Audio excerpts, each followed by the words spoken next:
Praise the Lord. I greet you very good morning in the precious name of our Lord and Savior Jesus Christ.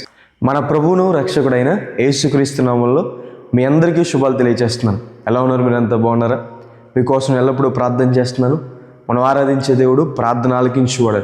ఆయన సన్నిధిలో మొరపెట్టినప్పుడు, ఆయన పేరు పెట్టబడిన తన ప్రజలు తగ్గించుకుని ప్రార్థన చేసినప్పుడు దేవుడు ప్రార్థన అంగీకరించి జవాబు అనుగ్రహించేవాడని దేవుని వాక్కు సెలవిస్తుంది. తన సహాయాన్ని మనకు అందిస్తారని బైబిల్ గ్రంథంలోంచి ప్రతిరోజు కూడా ఒక వాగ్దానం ధ్యానం చేస్తున్నాం కదా.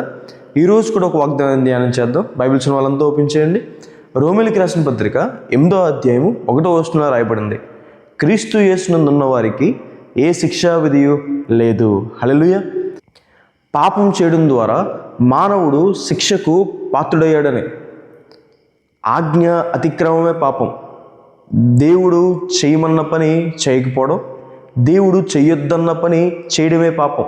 దేవుని ఆజ్ఞలు ఏమనగా, నీ దేవుడైన ప్రభువుని పూర్ణ మనసుతో, పూర్ణ ఆత్మతో, పూర్ణ హృదయంతో సేవించాలి. ఆయన తప్ప వేరొక దేవుడు లేడు.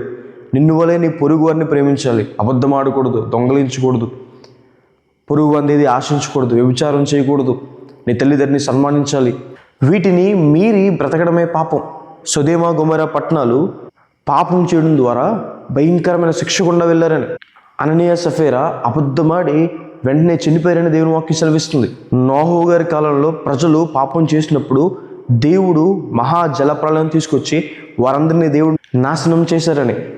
పాపం మనిషికి శిక్ష తీసుకొస్తుంది. అయితే క్రీస్తు యేసునందున్న వారికి ఎందుకు శిక్ష లేదు అంటే, క్రీస్తు ప్రభువారు ఆ శిక్ష భరించారు కాబట్టి. దేవాతి దేవుడు, సర్వశక్తివంతుడైన దేవుడు ఆయన ఈ లోకానికి శరీరధారిగా వచ్చి మన శిక్షను ఆయన భరించారని. మనకు రావాల్సిన అవమానం ఆయన తీసుకున్నారు. ముళ్ళ కిరీటం ఆయన భరించారు, కొరడా దెబ్బలు ఆయన భరించారు, తన ప్రాణాన్ని మన కోసం ఇచ్చారని, మన కొరకు తన రక్తాన్ని చిందించారు. ఆయన మనల్ని ప్రేమించాడు కాబట్టి మన శిక్షను ఆయన భరించాడని. ఎవరైతే క్రీస్తు ప్రభువారి దగ్గరికి వచ్చి తన పాపాలు ఒప్పుకుంటారో దేవుడు వారిని క్షమించి చేర్చుకుంటాడని. తప్పిపోయిన కుమారుడు దుర్వ్యాపారం చేసి ఆస్తంతా పోగొట్టినప్పుడు, అంతా కోల్పోయి తండ్రి వద్దకు తిరిగి వస్తే తండ్రి కుమారుణ్ణి క్షమించి చేర్చుకుంటాడు. వస్త్రాలు లేవు వస్త్రాలు ఇస్తాడు, చెప్పులు లేవు చెప్పులు ఇస్తాడు, ఆకలి గొప్ప విందు చేయించి పెడతాడు తండ్రి. ఈరోజు ఒకవేళ దేవునికి నువ్వు ఎంత దూరం అయిపోయినా, నీకోసం ప్రాణం పెట్టిన దేవుడు నిన్ను పిలుస్తాడు. ఆయన యొద్దకు నువ్వు తిరిగి వస్తే దేవుడు నిన్ను క్షమిస్తాడని, నిన్ను చేర్చుకుంటాడు, నీ జీవితాన్ని ఆయన మరలా కడతాడని. క్రీస్తు ప్రభువారు శిలువ మీద కొట్టివేసింది మన శిక్షణ మాత్రమే కాదు, ఆయన మన ప్రతి శాపాన్ని కూడా కొట్టివేశారని. క్రీస్తు ప్రభువారు శిలువ మీద మన పాపాల నిమిత్తం శిక్ష భరించడం మాత్రమే కాదు, ఆయన మన అనారోగ్యాలు కూడా భరించారని. ఆయన పొందిన దెబ్బల చేత మనకి స్వస్థత పొందితమని దేవుని వాక్యం సెలవిస్తుంది. క్రీస్తు ప్రభువారు పొందిన దెబ్బల చేత మనకు ఆరోగ్యం ఉందని.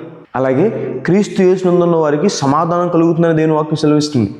దేవుల్లో మనం ఉన్నప్పుడు, దేవుని యొద్దకు వచ్చినప్పుడు సమాధానకర్త అయిన దేవుడు మనకి నెమ్మదిని, శాంతిని, సమాధానం అనుగ్రహిస్తారని. క్రీస్తు యేసునందున్న వారికి దేవుని మహిమైశ్వర్యం చొప్పున ప్రతి అవసరం తీర్చబడుతుందని. ఎవరైతే దేవుని ఆశ్రయిస్తారో దేవుడు వారి అవసరం తీరుస్తారు, వారి భారాన్ని దేవుడు భరిస్తాడని. 3.5 సంవత్సరాలు కరువు కాలంలో దేవుడు ఏలే గారిని పోషించారని. సారైపోత విధురాలని ఆమెకున్న కొంచెం పిండిని, నూనె ఆశ్రయించి దేవుడు ఆమెను పోషించాడని.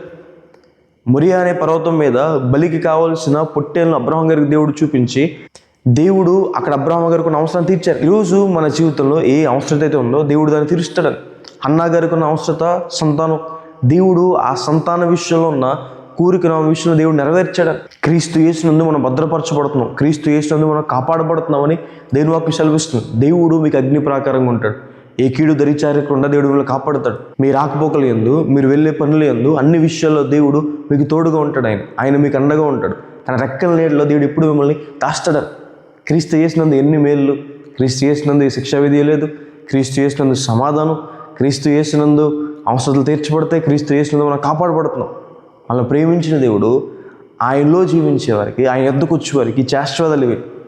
వీటి మీద విశ్వాసం ఉంచండి, దేవుడు మీ జీవితంలో గొప్ప మేలు చేస్తారని. హల్లెలూయా. ప్రార్థన చేసుకుందాం. చూడండి. సర్వశక్తిమంతుడా, జీవం గల దేవ ప్రభువా, మీకు వేలాతి వేలాతి వందనాలేసే. మహోన్నతుడు దేవ, మహిమగల దేవుడు ప్రభువా, మీకు వేలాతి వేలాతి వందనాలేసే. ఈరోజు వాగ్దానం ద్వారా మాతో మాట్లాడినందుకు దేవా మీకు వందనాలు. ప్రియులు ఎంతమంది అయితే వాగ్దానం విన్నారో ప్రభు, వారి జీవితంలో మేలు చేయండి. మీ సహాయాన్ని, మీ సహకారాన్ని అందించండి ప్రభా. యేసయ్యా, మమ్మల్ని క్షమించే దేవుడు, మమ్మల్ని చేర్చుకునే దేవుడు వేసే మీకు వేలాది వేలాది వందనాలు. మా పక్షాన ఉండే దేవుడు ప్రభువా, మీకు వేలాది వందనాలు వేసా. మీకు స్తుతి స్తోత్రం తండ్రి ప్రభా. అలాగే తండ్రి ప్రభా, ప్రియులు ఎంతమంది అయితే ప్రభా వేసి అనారోగ్యంతో బాధపడుతున్నారో ముట్టండి, స్వస్థపరచండి ప్రభా. అప్పుల బాధలతో ఉన్న వారు లేవనెత్తండి ప్రభా. ప్రభా, మీ యందు మాకు ప్రతి అవసరత తీర్చబడుతున్న సెలవిచ్చిన రీతిగా ప్రభా, ప్రతి అవసరత తీర్చండి. మేము భద్రపరచబడుతున్న సెలవిచ్చిన రీతిగా ప్రభా, మీరే కాచి కాపాడండి అయ్యా ప్రభా. మీ యందు మాకు ఏ శిక్షా విధి లేదని సెలవిచ్చిన దేవా మీకు వందనాలు. మా కొరకు ప్రాణం పెట్టిన దేవా మీకు వందనాలు. మా కొరకు రక్తం కార్చిన దేవా మీకు వందనాలు వేసా ప్రభా. ప్రవేశ మా కొరకు ఈ లోకానికి దిగి వచ్చిన దేవా మీకు వందనాలు. మమ్మల్ని అంతలా ప్రేమించినందుకు దేవా మీకు వందనాలు. ప్రవేశ మీ ప్రేమను ఎవరు కూడా వర్ణించలేరా. ఎంత గొప్ప ప్రేమ మీది. మీ కృతజ్ఞతాస్తులు తెలియజేస్తున్నాను ప్రభా. ఈరోజు వాగ్దానం వెంటనే వారందరినీ దీవించండి, ఆశ్రయించండి. మీ దీవుల వారిని కుమ్మరించమని యేసు నామమున అడిగి వేడుకుంటున్నాను తండ్రి. ఆమేన్. God bless you. God bless India.